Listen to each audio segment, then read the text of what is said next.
Hello and welcome in. My name is Drumroll Tony. I'm a streamer on Twitch. Over on my gaming channel, we do a lot of Dead by Daylight. So if that's your thing, catch me when I'm live there. But right here, we're doing music reactions and we're getting back to Attack on Titan. We're going to get into Season 4, the original soundtrack, the Ashes on the Fire, because that was requested quite a bit on the previous video I did. I did the Attack on Titan suite, and that was amazing. Loved seeing the live musicians, loved hearing the arrangement and the flow of that, and just the way the lighting was in that video, just piece to piece, everything changing was great. Again, I will say it in this video, I've not really seen the show. I've seen like a half hour total, which is obviously nothing. Lots of comments about you need to check the show out. I will get to that. But I'm excited for Ashes on the Fire. It was requested quite a bit. I guess this is a Season 4 original soundtrack. Like I said, I don't know what's going on. I love that music, so I'm really excited to hear what's going on here. So let's get into it. All right, here we go.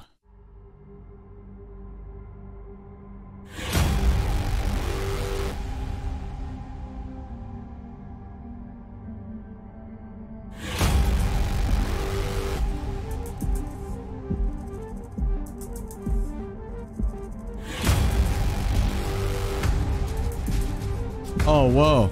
Okay, so we'll go back. I wasn't ready for it to be 12-8 or 6-8. Those first hits, I thought it was just in I thought it was in 4, but let's I want to get that impact again, and I'll be quiet this time.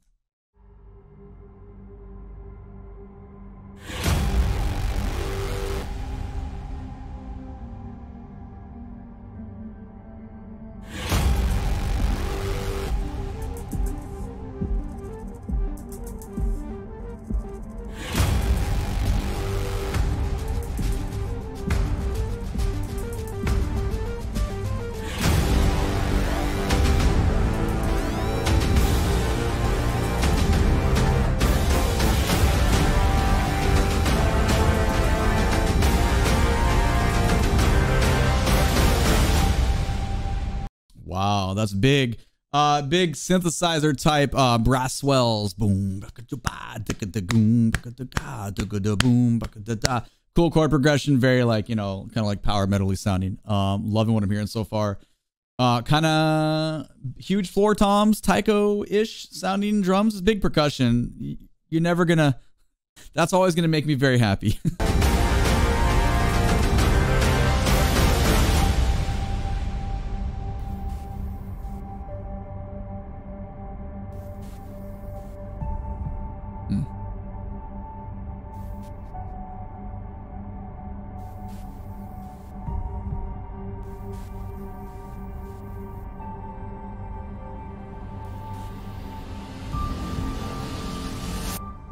Ooh.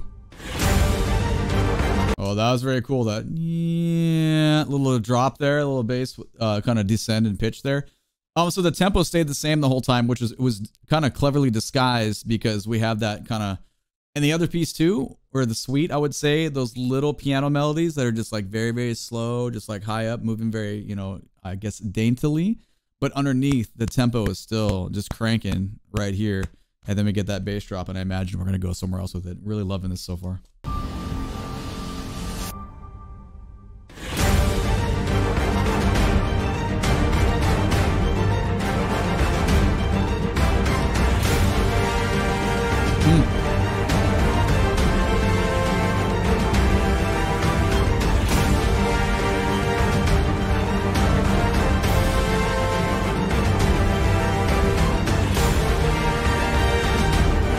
Well, that's where the progression changed. Cool. I want to go back because I'm hearing the 3 main layers: our lowest, our big toms, our big percussion parts we already talked about, and then the strings. And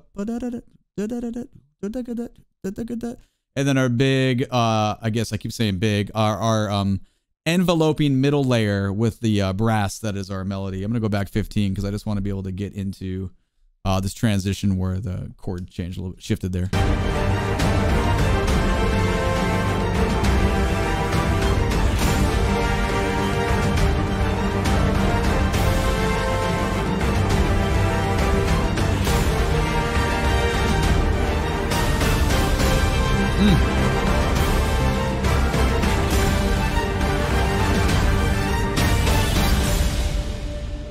That was great.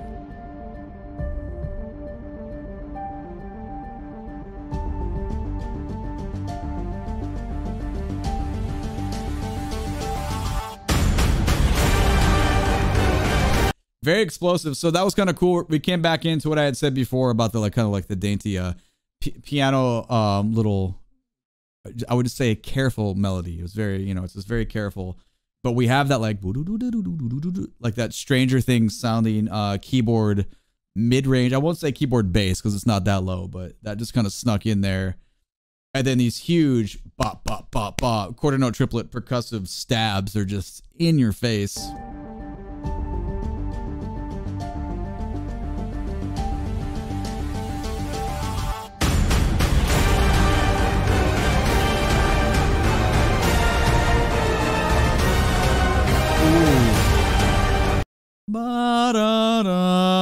That was hot, man. The choir there, huge. Okay, I want to hear that. That was nice. I'll be quiet this time, I promise. Just for a little bit.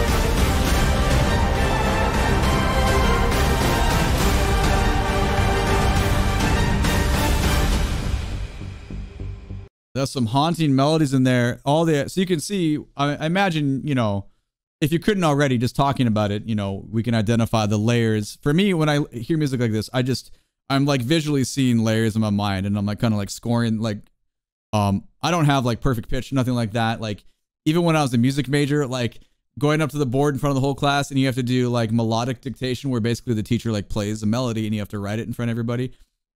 I would struggle a little bit. It takes me some time, but I can hear the contour of where we're going, like intervallically, meaning like where the intervals and chords are going, and kind of hear the progression. Rhythmically though, you can hear the rhythm, and I can just see it instantly what it looks like on the paper. So for me, when I'm visualizing and listening to this, I'm just kind of seeing how the layers stack up, because it's pretty just in your face as well, and a lot of stuff's pretty loud. So let's go back 10 seconds and kind of get into this. But if you're not already, maybe focus on the layers and try to like see it visually like that, like layers of paper. I think that doesn't work for everybody, but for me, I recommend trying it if you haven't already.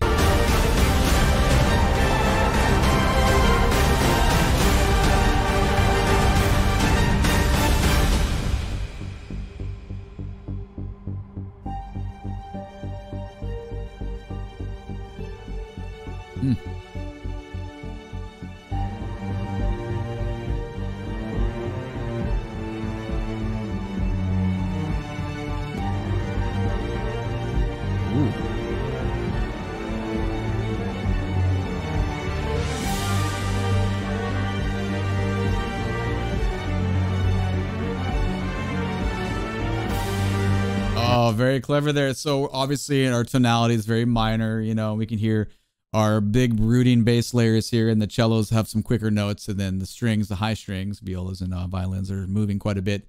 But then the brass comes in with a little bit of a counter melody to that. That's very cool. And I prefer this kind of sounding stuff. This is great.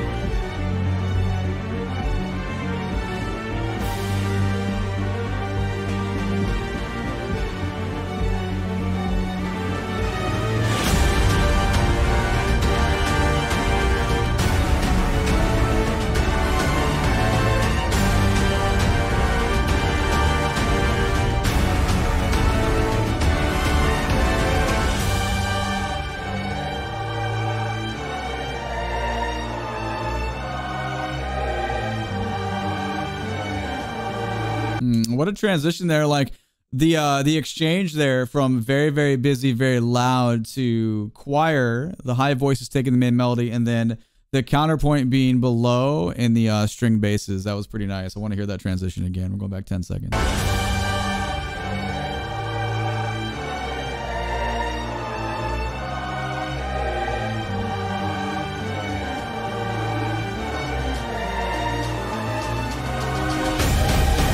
That middle voice, that was very cool.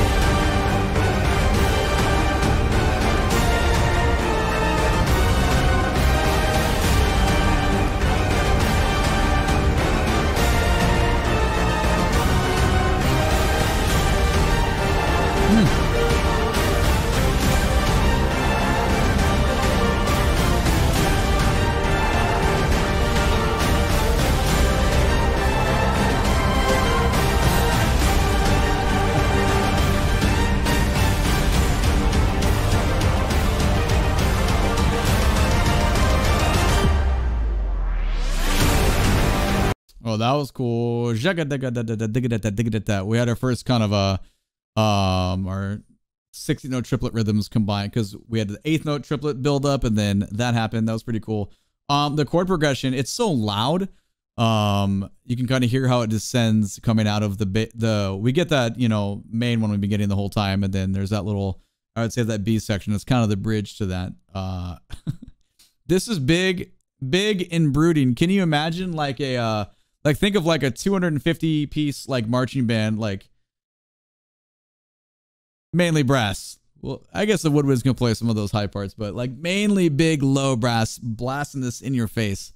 How fun would that be? All right, we're going back to catch this again.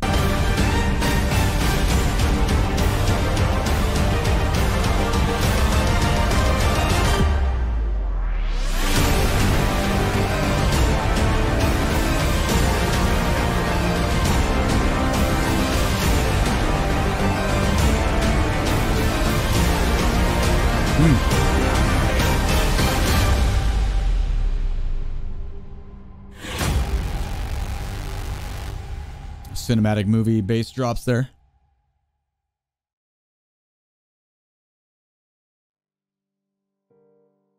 A little recap here. Well, that was great. And I assume someone can let me know what the ending here. It sounds very kind of relative music there. If it's part of this piece, if it is and I stopped it, I'm sorry. I apologize. That happens sometimes. That was cool. That was very what's the word I'm looking for here? Pretty explosive. If this is the main theme, I mean, the name says Ashes on the Fire. Like that sounded like ashes on the fire. I mean, music is programmatic like that. Programmatic meaning if you're trying to tell a story with it and to fit something that is, you know, thematic in a way of, you know, being a movie, a feature film, you know, emotions, programmatic music means that you're fitting that story that you're telling. So if I'm reading this and I'm looking at, okay, well, this is the main theme and it's Ashes on the Fire, I feel like I just heard that. So awesome. And I'm not really surprised at all, because with the tiny bit that I learned about the composer, which is not much yet, but I am very intrigued, and I really enjoyed reading all the comments in the previous video. I'm not surprised at all that it's, you know, that well and successful being programmatic. So that was awesome. Let me know what you want to hear next from Attack on Titan, because this is a journey that I think is going to be fun, and I'm very interested in taking it. Thanks again for the recommendation. My name is Drumroll Tony. I'm a streamer on Twitch. Catch me when I'm live so we can talk about Attack on Titan or video games or music in general. You can find the link to my Twitch channel in the video description below, as well as my Discord. All right, if you like this video, please give it a thumbs up and subscribe to the channel so you can catch the next one. Yeah, I hope you liked it. I had a lot of fun. Have a good day. Thank you so much for watching. Peace out.